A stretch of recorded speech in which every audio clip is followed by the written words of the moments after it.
Du 8 au 31 juillet, France Télévisions vous donne rendez-vous au Festival of d'Avignon. Théâtre, danse, humour, musique, café-théâtre.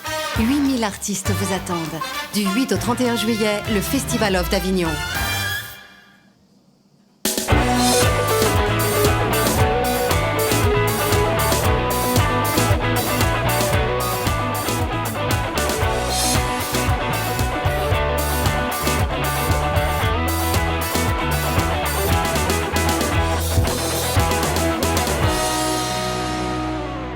Bonjour, bienvenue en direct du chapiteau du village du Hof en Avignon pour cette émission En direct du Hof. Et bonsoir à Kevin Razi qui sera notre invité. Salut Kevin. Bonsoir. Bonsoir à l'affiche du Rouge-Gorge, c'est à 21h30 et ça s'appelle Ça va mousser, ton spectacle. Exactement. Et toutes les générations qui en prennent pour leur compte ou qui en rêvent en tout cas. Tu racontes la génération Dorothée jusqu'à la génération Facebook dans le spectacle. Exactement. En général, il y a deux spectacles. Les enfants voient un premier spectacle qui leur parle avec les références jeunes. Ouais. Et après, on a aussi les parents qui ont la partie un peu intelligente, un peu politique de ce spectacle. Donc c'est génial, tout le monde s'y retrouve. Et les enfants qui s'y retrouvent, ils font des signes derrière toi. Il y a plein d'enfants. C'est ta famille, c'est tes enfants oui, j'en ai beaucoup, comme je suis des îles. C'est joli, ouais. J'en ai une vingtaine. Chapeau, belle famille, bravo. On revient dans quelques instants avec toi. On va parler de cirque. Ce soir sera la thématique de l'émission. Je vais saluer Marc Fouillant. Bonsoir Marc. Bonsoir. Vous êtes le directeur du pôle national Circa qui est installé à Auch. Et vous êtes également en charge de la gestion d'un espace qui est l'espace Vincent de Paul sur l'île Pio, qui s'appelle Midi-Pyrénées fait son cirque en Avignon. C'est la 7e édition. Pour donner un autre chiffre, il y a combien de spectacles chez vous chaque jour ? Il y a 9 spectacles de cirque d'aujourd'hui, tous les jours, sur l'île Pio. Qui se déroulent sous des chapiteaux, dans une salle ? Qui se déroulent sous chapiteaux. On a 3 chapiteaux plus un chapiteau accueil et dans une salle, le tout climatisé. On va aller visiter l'espace. Les équipes de Festival of TV se sont rendues sur l'île Pio, dans cet espace de la région Midi-Pyrénées.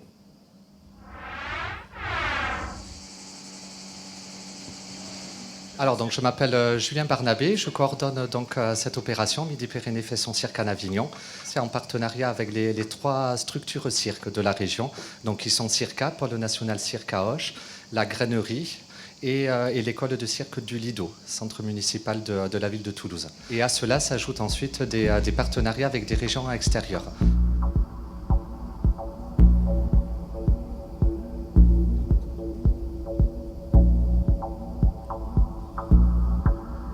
C'est vrai qu'on est dans le cirque de création, il faut sortir du schéma du cirque traditionnel avec les animaux, avec les clowns, avec les successions de numéros. Donc c'est vrai qu'on propose vraiment des spectacles mis en scène, le cirque qui va rencontrer le théâtre, la danse, etc.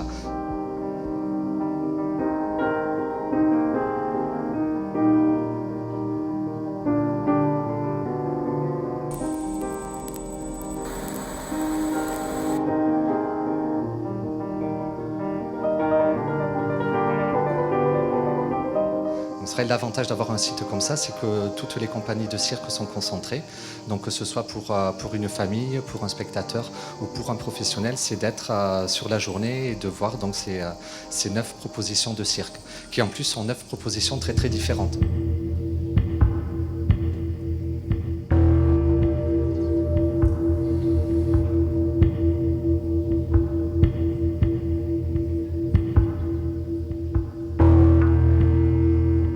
Nous, c'est la première fois qu'on fait une série de longue date. Du coup, on est en train d'apprendre qu'est-ce que ça veut dire de jouer tous les jours. Avant, c'est 2 dates, on voyageait, 2 dates. Et là, du coup, tous les jours, ça rentre dans un rythme où c'est plus un événement, c'est le quotidien. Il faut retrouver la même précision dans le spectacle. Mais du coup, il y a plein d'imprévus qui se passent. Alors, je pense qu'on a la chance d'être dans ce cadre. Il y a un petit coin de verdure, un bar, un resto et des spectacles. Du coup, les gens viennent plus détendu qu'en ville, j'ai l'impression, pour avoir fait quelques parades. L'atmosphère en ville est beaucoup plus compacte et étouffante. Ici, ça fait un petit endroit où les gens viennent se décontracter, voir du cirque. C'est assez agréable.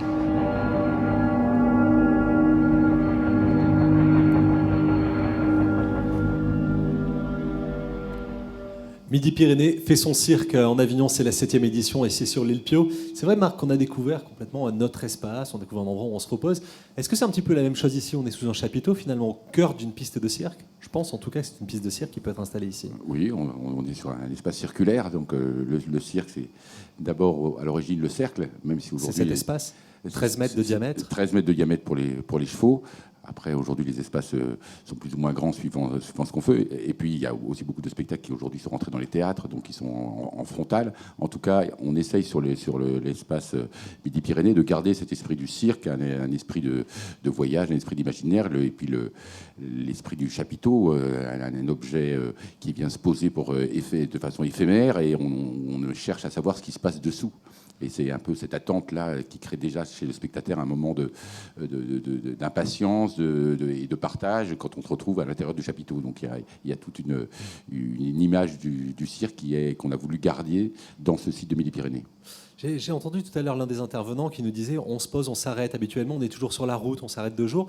Ça change leur vie, j'imagine, mais est-ce que c'est un avantage? Est-ce que ça leur permet de travailler différemment, de répéter plus peut-être? C'est une possibilité énorme que de pouvoir jouer 15 fois ou 16 fois ou 17 fois un spectacle. Pour le spectacle, c'est très important, ça lui permet de se peaufiner, parce que lorsqu'on tourne, il y a toujours les problèmes techniques de réglage, d'installation, des agrès, etc., qui fait qu'il y a toujours une certaine tension sur la technique, qui fait que le temps de jeu, le temps à consacrer à l'échange avec le spectateur est un peu plus fragile, alors que là, sur la longueur, voilà, les spectacles ont le temps de se poser, de se mûrir, et ça pour les artistes, je pense que c'est une chance inouïe. Kevin, tu aimes le cirque?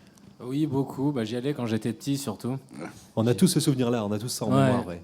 Et il faudrait que j'y remette les pieds. Eh bien, bienvenue sur le site de Midi-Pyrénées. Et il y a toujours des bonbons pour les enfants? Non. Là, les propositions chez nous, c'est plutôt des propositions de cirque d'aujourd'hui, ou de cirque actuel, ou cirque contemporain. Donc, il y a à la fois des spectacles pour les plus jeunes, mais il y a aussi les spectacles. On avait un spectacle en début de festival qui était interdit aux moins de 16 ans. J'ai l'impression que c'est très très large le spectre du cirque, en fait. On met pas tout et n'importe quoi, ce serait péjoratif, mais en tout cas c'est très large. C'est en tout cas très surprenant et très difficile à définir pour nous qui travaillons dans le cirque et pour le spectateur, de savoir à quoi il va s'attendre. Et je pense que c'est une des chances et une des richesses du cirque d'aujourd'hui. C'est-à-dire qu'effectivement, aller voir un spectacle de cirque aujourd'hui, les limites ne sont pas posées et elles ne doivent pas l'être. Et du coup, c'est les artistes qui inventent ces limites des techniques de cirque, puisqu'on parle quand même toujours de l'acrobatie ou de la jongle, peu importe, mais après pour en faire ce que l'artiste aujourd'hui a envie d'en faire. Donc du coup, les formes sont extrêmement différentes et on peut le voir sur le site. On a par exemple beaucoup de jonglage et à la fois les spectacles sont excessivement différents les uns des autres. On va parler dans quelques instants justement de jonglage avec nos 2 invités, Elsa Guérin et Martin Palice. Je reviens avec vous dans un instant. Avant ça, Kevin, est-ce que tu as l'impression de faire du cirque? Moi j'adore le cirque, je suis un vrai fan. Pour moi un clown, c'est quelqu'un de très bon, il n'y a rien de péjoratif encore une fois là-dessus, c'est que du positif. Est-ce que tu as l'impression de faire le rôle d'un Auguste, d'un clown blanc peut-être, ou quelque chose sur scène? Oui, mais de façon schizophrénique, parce que je fais tout. Oui, tu fais tous les rôles. Et je fais des animaux aussi dans mon spectacle, donc du coup, c'est un peu un cirque quelque part. Voilà, une espèce d'ours brun qui fait plein de personnages. Ouais, c'est à peu près ça. Il y a 2 personnes, j'ai eu beaucoup d'émotions à vous voir travailler. Alors vous avez, j'ai salué Elsa et Martin. Le spectacle s'appelle Poste. Il est à l'espace Vincent de Paul. Midi-Pyrénées fait son cirque à 21h30. Vous étiez il y a quelques jours dans le village du Hof ici, les yeux bandés, ou même c'est plus dur que ça, c'est masqué, c'est scotché en fait, et vous jonglez avec 2 balles et je vous vois perpétuellement à la recherche de ces balles, à tenter, chercher l'espace. Qu'est-ce qui se passe? Comment on décrit ce que vous jouez dans Poste? On joue une partition en 3 actes assez différents. Là, ce qu'on a pu voir ici au village du Hof, c'est un travail où on cherche par des choses assez simples à toucher l'intégrité du jongleur. C'est-à-dire que le jongleur, un des premiers sens qu'il exploite, c'est la vue. Et on a décidé de la retirer pendant un moment dans le spectacle. Voilà. Et de voir toute sa fragilité. Voilà, évidemment, dès que les balles tombent, il faut les retrouver, il faut les rattraper.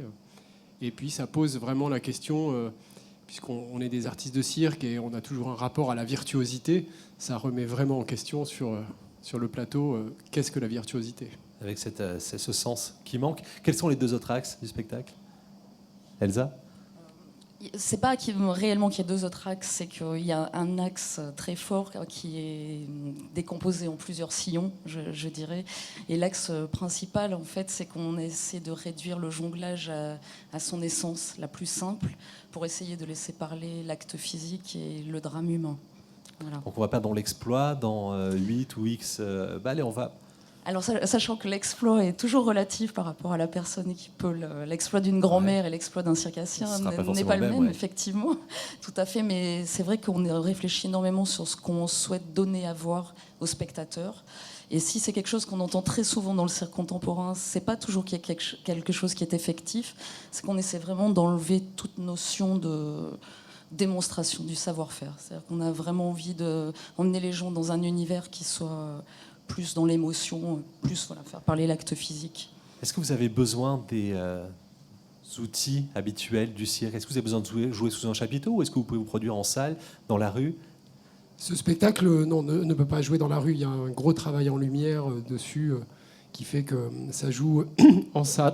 Mais c'est encore mieux sous notre chapiteau parce qu'on a maîtrisé une chose qui s'appelle le noir dans la salle, que d'ailleurs le public ici nous salue, puisqu'ils disent toujours on est plongé dans le noir chez vous comme nulle part ailleurs. Ça, c'est vrai que sous notre chapiteau, on a pu travailler cette chose. Il y a un noir absolu et un travail en lumière qui vient se placer à cet endroit. Voilà. Après, oui, travailler sous un chapiteau pour les artistes de cirque, pour nous, dans tous les cas, c'est surtout et avant tout le fait de disposer d'un espace d'entraînement, d'un espace de travail au jour le jour qui est le nôtre, qu'on a à disposition, et ça, c'est une grande richesse. Vous venez d'où en termes de formation, tous les deux? Nous, on a été formés par un grand jongleur français qui se nomme Jérôme Thomas et qui nous a appris notre métier de jongleur et d'artiste au fil de la route. Voilà, nous n'avons pas fait d'école. Enfin, pour ma part, moi j'ai fait l'école des beaux-arts, c'est-à-dire que j'étais dans une formation plutôt de plasticienne au départ, donc pas d'école de cirque effectivement, mais c'est une formation, je pense, qui a aiguisé ma sensibilité et qui fait qu'aujourd'hui on est dans une démarche artistique telle que celle-ci. Le spectacle s'appelle Poste, c'est à 21h30. Marc, comment vous avez fait le choix, la sélection pour cette année, cette 7e année, Midi-Pyrénées? On fait le choix à 3, donc avec les 3 structures co-organisatrices, donc la grainerie à Balma, le Lido, l'école du Lido à Toulouse et Circa. On a un certain nombre de propositions qui viennent de la région Midi-Pyrénées, de compagnies de la région, et puis d'autres régions aussi. Et on essaye de rendre cette proposition cohérente dans la diversité, c'est-à-dire d'offrir une diversité de ce cirque, et puis aussi d'avoir une qualité des propositions. Donc là, voilà comment on fait, on va voir les spectacles, on va voir les compagnies, et puis après on regarde ce qui est faisable, avec aussi la question des partenariats avec les régions, puisque l'idée est d'être aidé par la région Midi-Pyrénées et la ville de Toulouse, qui sont les 2 premiers partenaires de l'opération, mais aussi d'accueillir des compagnies d'autres régions et donc de bénéficier du soutien de ces autres régions. Kevin Razi, j'ai l'impression que tout à l'heure, quand on se parlait, pour toi, le cirque, c'était les animaux, c'était les bonbons, c'était l'image de l'enfant. C'est surprenant ce qu'on vient de voir là, ce qu'on vient d'apprendre. Bah, carrément. C'est un décalage par rapport à ce qu'on a tous dans nos souvenirs d'enfance. Bah, c'est sûr que là, c'est le cirque un peu plus flippant. Si on est enfant, hein, on sait qu'est-ce qu'ils font là, on ne comprend pas. Mais non, mais c'est très intéressant, mais surtout de jouer dans le noir. Enfin, là, on entre dans une autre dimension, quoi. C'est comme vous l'avez dit, hein, on n'est pas dans la démonstration. Regardez jusqu'où avec combien de qui je peux jongler, etc. Mais c'est une autre émotion qu'on veut faire passer, quoi. Donc non, vraiment, je suis très curieux. Merci beaucoup à tous les deux. Je vous remercie d'être venus sur le plateau d'En Direct du Off. Merci Elsa Guérin, Martin Palis. À 21h30, ça s'appelle Poste et c'est à l'espace Vincent de Paul sur l'île Pio. On regarde un extrait du spectacle? Allez. Le tien, le spectacle de Kevin Razi. On va mousser au Rouge-Gorge. C'est presque à la même heure. C'est à la même heure. C'est à 21h30 aussi. Je m'appelle Kevin Razi. J'ai grandi à Paris. Maintenant, j'habite à Arcueil. C'est juste en dessous. Oula, juste en dessous, tu vois. Je suis ému, vraiment. Non, mais c'est une ville qui est marrante, tu sais, on dirait que c'est une ville qui a été créée par des enfants. T'as un centre commercial qui s'appelle la Vache Noire. Et juste à côté, t'as une cité qui s'appelle la Cité du Chaperon Vert. Et ça, je me suis toujours dit que c'était une mesure de la mairie pour éviter les embrouilles entre cités. T'imagines une grosse racaille de la Cité des Chaperons Verts? Elle peut pas être crédible quand elle embrouille quelqu'un, tu sais. Eh, écoute-moi, tu sais pas d'où je viens, moi. Tu sais pas d'où je viens. Je suis un gueudin, moi, je viens de la Cité du Chaperon Vert. Qu'est-ce que tu vas faire? Qu'est-ce que tu vas faire? Eh, le gars en face, il est obligé de bugger, tu sais.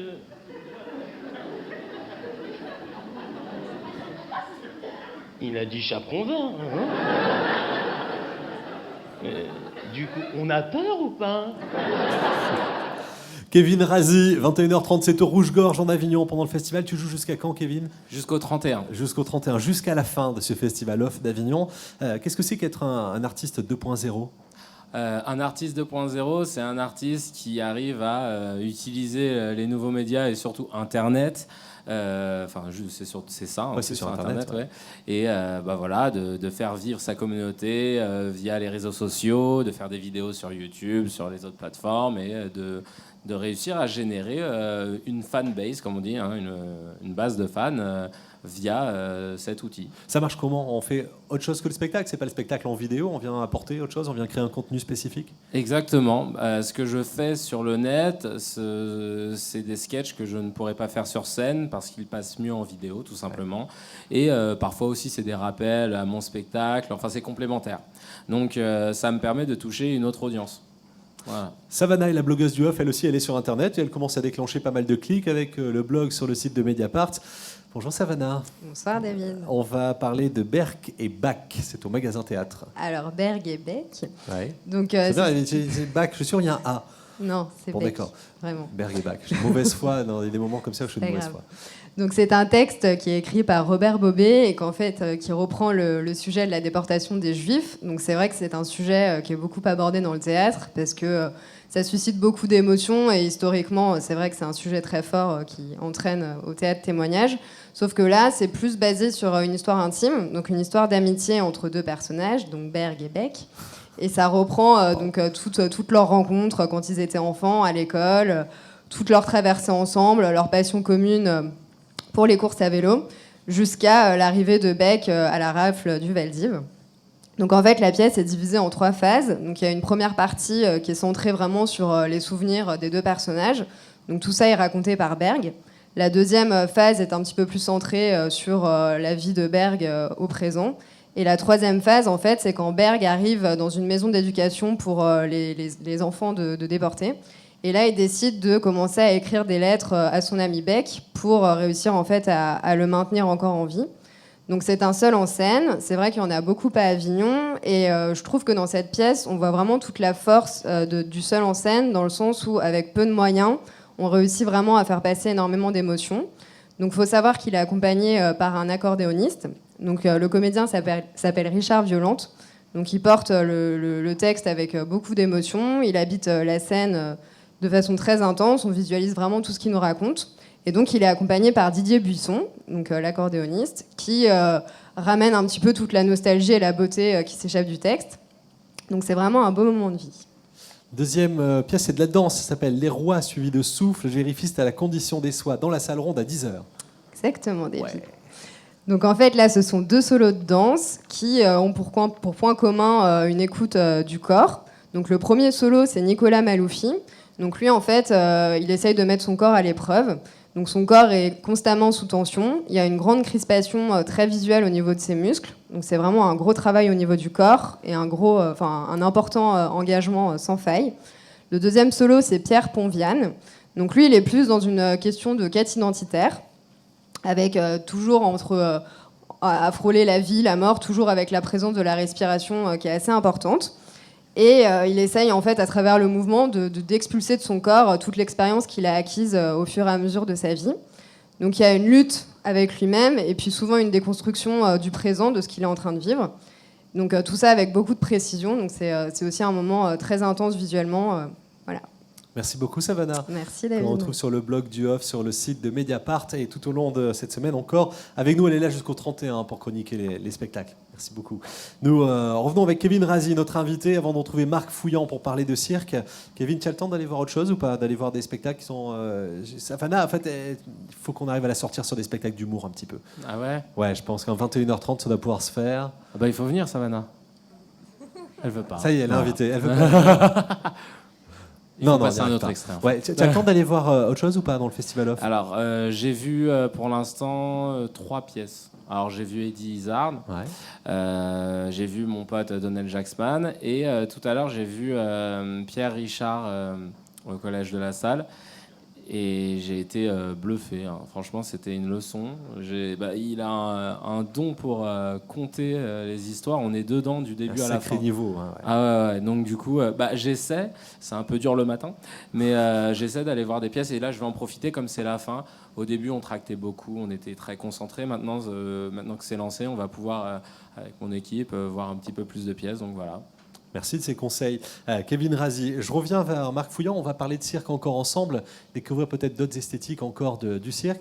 Qu'est-ce qu'on balaye comme chant chez vous à Midi-Pyrénées fait son cirque? Comme un chant au niveau du cirque. Ouais. Au niveau des arts du cirque, ou des esthétiques ou des... Comment on appelle ça? Esthétique, art? C'est les esthétiques, c'est les écritures du cirque d'aujourd'hui. Il y en a des extrêmement variées. D'une part, à travers les techniques utilisées, c'est-à-dire qu'on a des spectacles monodisciplinaires, en quelque sorte, où on va avoir que du jonglage ou que du clown, comme Ludor Citric avec Qui sommes-je. Et puis on a des spectacles qui vont assembler différentes techniques de cirque, mais aussi le jeu, mais aussi la musique, qui est quelque chose qui est excessivement présent dans le cirque et dans le cirque d'aujourd'hui. Donc on a des atmosphères, des écritures qui sont extrêmement variées. Oui.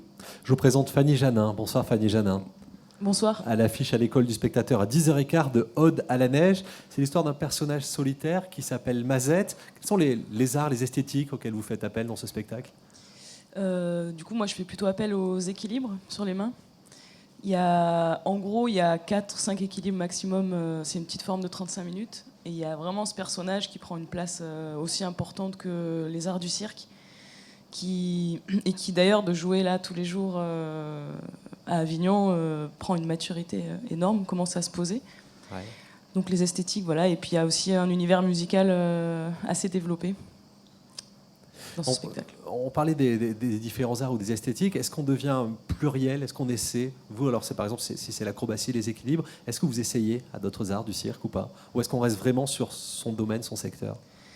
Moi aussi, j'ai été formée en portée acrobatique et équilibre. Après, d'autres techniques, pour l'instant, je ne me suis pas penchée dessus. Je suis assez intéressée par le vélo acrobatique, mais c'est pour l'instant qu'une idée pour développer les arts du cirque. Marc, un artiste, vous les connaissez bien, par exemple à Circa, à Auch. Est-ce que vous les voyez évoluer vers d'autres esthétiques ou pas? Bien sûr. Et puis aujourd'hui, les artistes de cirque, aujourd'hui, pour une grande partie, sont passés par des écoles. Et dans leurs écoles, on leur donne des spécialités dans la technique de cirque. Mais il y a aussi la question du jeu, il y a aussi la question de la danse qui sont posées. Et là, on le voit très bien actuellement. On a l'école de cirque du Lido, là, qui, avec sa dernière année de formation, qui se présente tous les soirs à 23h en entrée libre, avec des travaux d'élèves qui sont encore pas des choses totalement finies, des sortes de numéros qui s'enchaînent, et on voit bien comment le travail de jeu, de rapport au public, etc., vient interroger la question de la technique.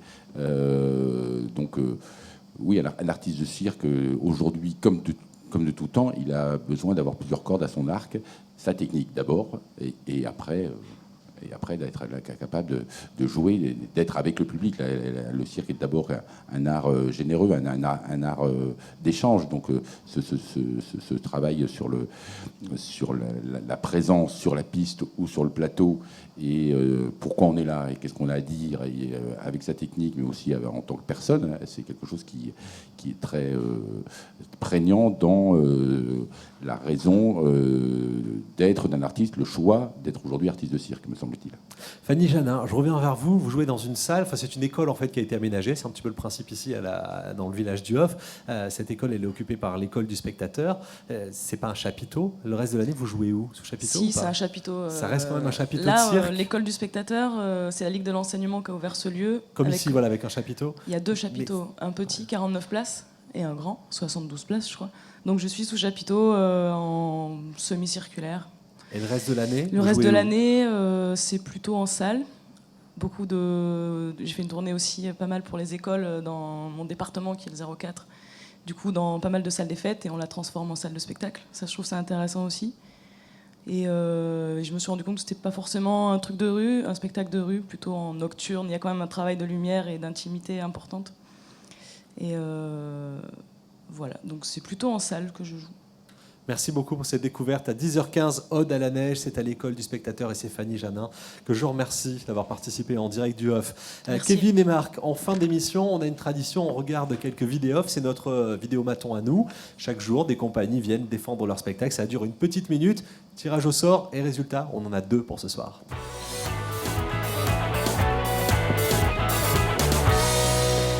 C'est à moi? C'est moi, c'est mon tour.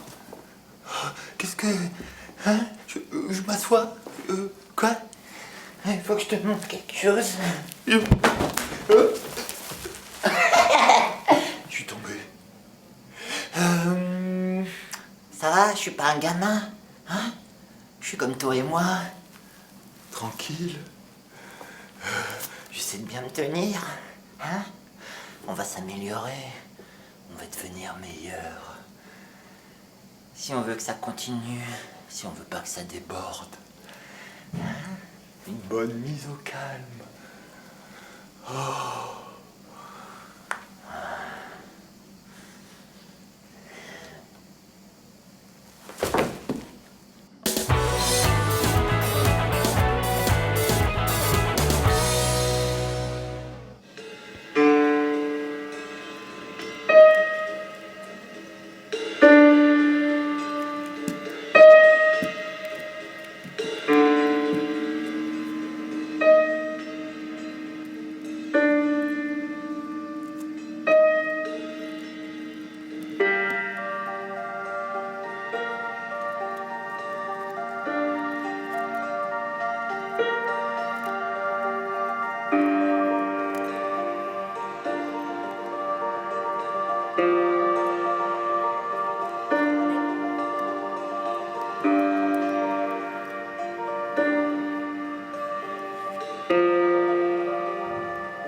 Encore une fois, on se rend compte que toutes les esthétiques du spectacle vivant sont présentes ici en Avignon. Kevin, si tu avais été circassien, si tu avais tourné dans un chapiteau, tu aurais pris quel poste, quel rôle à chaud comme ça L'ours. Non. Très bon. Qu'est-ce qui t'aurait fait rêver? Je sais pas, tout est possible. Contorsionniste, fil de ferriste, acrobate, jongleur, Monsieur Loyal. Eh ben, ouais, Monsieur Loyal, ouais. Carrément. Ouais. Le battleur, le Monsieur Loyal. Voilà, ouais. C'est vrai que je viens d'y penser parce que je me rappelle mes instants cirque quand j'avais 6-7 ans. Et en dehors des bonbons, c'était un bon souvenir, Monsieur Loyal. Ouais, je pense que je prendrais Monsieur Loyal, s'il vous plaît. Merci beaucoup. Marc, vous avez besoin d'un Monsieur Loyal? Il y a toujours ça, non? Il n'y a plus dans vos spectacles? Ça dépend des spectacles. Il y a des spectacles qu'on peut retrouver à Monsieur Loyal d'aujourd'hui. Il est un petit peu différent, c'est plus Sergio, il a plus la jaquette. Il est un petit peu différent, mais ce rôle un petit peu de liant existe naturellement encore dans des spectacles, ça dépend de l'écriture. Merci beaucoup d'être venu parler de cirque, de nous avoir fait rêver sous le chapiteau de Midi-Pyrénées fait son cirque en Avignon. C'est sur l'île Pio, ça vous permet de sortir un tout petit peu de l'intramuros. Kevin Razi, que l'on retrouve pour On va mousser, c'est à 21h30 au Rouge-Gorge. À tout à l'heure, Monsieur Loyal, pour le spectacle. À tout à l'heure. Et à demain pour une nouvelle émission en direct du Off depuis le chapiteau du village du Off, c'est à 18h15.